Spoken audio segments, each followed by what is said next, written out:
everyone. So we're trying to make these structured gathers. By the way, it feels so good to be back on YouTube. Kindly like, share, subscribe, tell your friends, drop nice comment. Thank you very much. So here I already cut out my fabric and I folded it into the number of folds I want.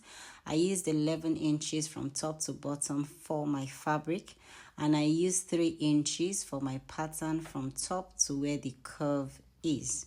You can use 3, 4, 5 inches depending on how deep you want the curve to be.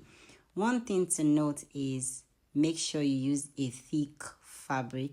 Here I use a lightweight fabric because as at the point of making this video, this is what I had. I also made another outfit using a thicker fabric. Make sure you watch to the end of this video so you see the difference between this lightweight and the thicker fabric. Now another thing is make sure your folds are not too many. I wanted many folds, so I cut it out this way. This is just for the front of my dress. I cut another, pattern out for the back, so it was so many folds. After cutting, I'll go ahead and sew at the edge of your fabric using loose stitches, just like your regular gathers. The only difference here is just the high-low pattern we have. Yeah, now like I said, my folds were too many, so they were literally competing with space with one another, like too many. Yeah, so make sure your folds are not too many and make sure you use a thicker fabric. Yeah, after that I went ahead to start to gather it, and the folds started coming out, as you can see.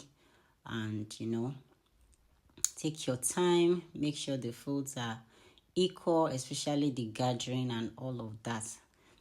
Now, like I told you before, because my folds were many, they were literally competing with one another for space, if you see what I mean. Too many folds and then lightweight material. So I made another dress, which is this. So I use a thicker fabric, and as you can see, the structure is structuring. I also made it short because this is what the client wants. These structured gathers will take your outfit from like 20 to 100. Try this out and let me know what you think. See you in my next